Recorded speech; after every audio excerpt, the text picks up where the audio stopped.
Good morning. मैं तंजीम sir आज अपने फिजिक्स कॉन्सेप्ट क्लास में रेखीय गति के समीकरणों को समाकलन विधि से बहुत आसान तरीके से सत्यापित करके आप लोगों को दिखलाऊंगा। इतना आसान तरीका और इतना आसान मेथड कि एक बार वीडियो देखने में आपकी सारी बात समझ में आ जाएगी। तो अब हम समय को ना बर्बाद करके सीधे रेखीय गति के पहले समीकरण तक चलते हैं। तो जब हम प्रथम समीकरण लिखेंगे, प्रथम समीकरण रेखीय गति का प्रथम समीकरण, हमने क्या किया, एक सीधी सड़क है, एक पिंड यहां पे लिया, तो ये इस वक्त पिंड जो है अपनी प्रारंभिक स्थिति में चल रहा है। तो हमने कहा इसका वेग यहां पर u है, इसका वेग यहां पर u है, और अब यहां पर लगा समय t1 है, लेकिन t2 समय बाद जब ये अपनी अंतिम स्थिति पर आया, कहां पर आया, अंतिम स्थिति पर, तो हमने क्या, इस समय इसका वेग v है, न मालूम कम है न मालूम ज्यादा है, मगर वेग क्या है, इसका बदल गया है। तो हमने कहा यहां पर लगा समय t2 है। तो अब इस स्थिति से इस स्थिति तक आपने क्या देखा, एक तो वेग में परिवर्तन हुआ, दूसरा आपने क्या देखा, समय में परिवर्तन हुआ, समय में परिवर्तन हुआ। तो इसका मतलब यहां पे क्या पैदा हो गया, त्वरण पैदा हो गया। क्या पैदा हो गया, त्वरण। तो आप इसकी शुरुआत क्या करेंगे, ठीक है, शुरुआत त्वरण बराबर वेग परिवर्तन बटे में समय अंतराल से शुरुआत कीजिए। वेग परिवर्तन बटे में समय अंतराल से इसकी शुरुआत कीजिए। त्वरण को a से, वेग परिवर्तन को dv से, समय अंतराल को dt से आप तिरछी गुणा कीजिए तो dv अलग हो जाएगा और तिरछी गुणा से a के साथ में dt आ जाएगा। अब जिस पर d लगा है वो कहां से कहां तक की बात है, तो उसका आप समाकलन कर दीजिए। तो इसे आप जब समीकरण 1 कहेंगे और लिखेंगे समीकरण 1 का समाकलन करने पर, तो अब आपने क्या किया, समाकलन का निशान मैंने बताया था। अब कहां से कहां तक, u से v तक, तो अब किसका हुआ, वेग में परिवर्तन आ गया। अब a ऐसा ही रखिए और dt। अब ये तो हो गया dv का v, और लिमिट कहां से कहां तक, u से v तक, a ऐसा ही, और dt का t। तो अब अपर लिमिट में से लोअर लिमिट को घटा दीजिए, तो v माइनस यू बराबर at। u उधर ले जाएं तो v बराबर u प्लस at आ जाएगा, v बराबर u प्लस at। ये रेखीय गति का प्रथम समीकरण है। ये रेखीय गति का प्रथम समीकरण है। समझ में आ गया। अब यहीं से और इसी चित्र से हम दूसरे समीकरण की बात करते हैं। तो आपका प्रथम की जगह पर द्वितीय आ जाएगा, द्वितीय समीकरण, सेकंड इक्वेशन, ये भी ऐसे ही चलेगा। लेकिन अब मैंने इसको मिटा दिया, प्रथम समीकरण हो गया था, इस प्रथम समीकरण को मैंने क्या किया, मिटा दिया। अब मैं गति के कौन से समीकरण की तरफ चल रहा हूं, मैं गति के दूसरे समीकरण की तरफ चल रहा हूं। तो इसमें एक चीज क्या कम रहेगी, स्थिति। जब हम यहां पर थे तो हमने मान लिया कि हमारी स्थिति S1 थी, और जब हम यहां पर आए हमारी स्थिति S2 हो गई।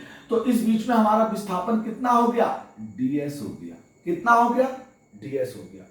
अब किसके सापेक्ष, समय के सापेक्ष। तो अब बात कहां से शुरू होगी, वेग से शुरू कीजिए। तो वेग बराबर विस्थापन और बटे में समय। अब वेग बराबर विस्थापन बटे में समय। वेग को v से, विस्थापन को ds से और समय को dt से। थोड़ी देर पहले आपने गति के प्रथम समीकरण में v की जगह पर u प्लस at लिखा था। तो आप यहां दिखा दीजिए, प्रथम समीकरण में v बराबर क्या होता है, u प्लस at। तो आपने लिख दिया बराबर का निशान, आपने ds अपन में dt को ऐसे रहने दिया। अब dt की तिरछी गुणा इस पूरे ब्रैकेट से कर दीजिए। तो इधर तो u प्लस at की गुणा dt से हो गई, बराबर क्या रह गया, ds। बराबर क्या रह गया, ds। अब dt की गुणा u से भी है, u dt plus at dt, at बराबर ds। अब आप क्या करें, इसे समीकरण 1 कह लें और समीकरण 1 का समाकलन करने पर तो u ऐसा ही और dt, a ऐसा ही t dt और बराबर समाकलन का निशान ds। तो dt का t हो जाएगा, a ऐसा ही, t का t की घात 1 प्लस 1 बटे में 1 प्लस 1, बराबर का निशान ds का s हो जाएगा। तो ये तो हो गया ut प्लस a, अब t स्क्वायर बटे में 2 बराबर s। अब बटे का 2 का मतलब 1/2, तो s बराबर किसके हो गया, ut plus half at square. तो ये क्या आ गया, रेखीय गति का दूसरा समीकरण आ गया। रेखीय गति का क्या आ गया, ये दूसरा समीकरण आ गया। कुछ नहीं करना था, वेग से शुरू करना था, और वेग विस्थापन बटे में समय। अब वेग की जगह पर गति का पहले समीकरण में वेग बराबर, यानी कि अंतिम वेग बराबर प्रारंभिक वेग प्लस a इंटू टी भी वेग है। ठीक है, अब आपने क्या किया, ठीक है, तिरछी गुणा की, तो dt की गुणा u से भी हुई और dt की गुणा a dt से भी हुई, और ds पूरे समीकरण का समाकलन कर दिया। तो u ऐसा ही, समाकलन का निशान dt बराबर t, a ऐसा ही, अब t की घात 1 प्लस 1 बटे में 1 प्लस 1 बराबर ऐसा गया। तो अब इसे सॉल्व किया, ut plus a t square upon 2 था, क्योंकि 1 और 1 2 और बटे में 2 बराबर s। तो फिर क्या हो गया, s बराबर ut plus half at square. ये रेखीय गति का क्या हो गया, दूसरा समीकरण हो गया। रेखीय गति का दूसरा समीकरण हो गया। अब मैं यहीं से रेखीय गति के कौन से तृतीय समीकरण की बात करूं, रेखीय गति के तृतीय समीकरण की बात करूं, तो तृतीय समीकरण में बिल्कुल यही चित्र रहेगा, कोई फर्क नहीं पड़ेगा।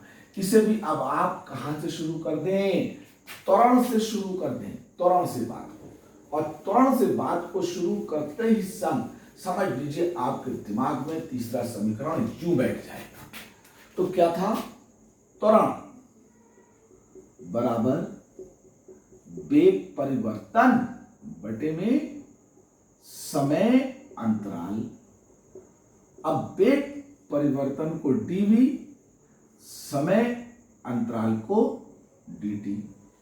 हमने क्या किया, अपने पास से, ठीक है, अपने पास से ds के बटे में dt लिखा और dv के बटे में ds लिख दिया, dv के बटे में ds लिख दिया, यानी कि ds से ऊपर नीचे गुणा भाग कर दी, ds से ds काट दीजिए तो वही बच जाएगा dv बटे में dt। लेकिन ऐसा क्यों किया, क्योंकि हमें तीसरे समीकरण में वेग पे स्क्वायर लाना था। अब ds अपॉन में dt विस्थापन बटे में समय, ये तो वेग हो गया, विस्थापन बटे में समय क्या हो गया, वेग हो गया। तो एक ऐसा ही ये वेग हो गया और ये dv अपॉन में ds, तिरछी गुणा करी, a की गुणा ds से कर दी, v dv इधर हो गया, a की गुणा ds से कर दी, v dv इधर हो गया। समीकरण एक मान लें और इसका क्या कर दें, समाकलन करने पर, और जब इसका समाकलन करेंगे तो a ऐसा ही, ds v ऐसा ही, ठीक है, और dv। अब इसमें आप क्या कर सकते हैं, a ऐसा ही, ds का s हो गया। अब v की घात 1 + 1 बटे में 1 + 1, ठीक है, 1 + 1 बटे में 1 + 1 आ जाएगा, ठीक है भाई। तो अब जरा बात को ध्यान देंगे, बात को ध्यान देंगे। हमने क्या किया था, शुरू से देखते हुए चले, तो ये तो v² अपॉन में 2 हो जाएगा, ठीक है। तो v² बराबर u² प्लस 2as लाना है, v² बराबर u² प्लस 2as लाना है। तो जरा बात को खूब ध्यान देंगे, मैंने यहां पर जो वेग की सीमा है वो कहां से कहां है, u से v तक है। तो मैं यहां पर लिमिट कहां से कहां तक लगाऊंगा, u से v तक लगाऊंगा। तो यहां u और यहां क्या हो गया, v। तो as ऐसी रहा, अब ये हो गया b² बटे में 2, और उस पर लिमिट कहां से कहां लगाई, u से v तक। तो अब दो तिरछी गुणा से यहां ले आओ, तो ये हो गया 2as बराबर, अब अपर लिमिट में से लोअर लिमिट को घटा दो। अब u² इधर ले आओ, काय का हो जाएगा, प्लस का हो जाएगा। तो b² बराबर u² और प्लस का 2as। तो ये आपका क्या आ जाएगा, समाकलन विधि से रेखीय गति का तीसरा समीकरण आ जाएगा। उम्मीद करता हूं समाकलन विधि से रेखीय गति के तीनों समीकरण आपको समझ में आ गए होंगे। आज के लिए बस इतना ही। अगली क्लास में मैं आपके लिए फिजिक्स के दूसरे ढेर सारे कॉन्सेप्ट लेके आऊंगा। तब तक के लिए नमस्कार।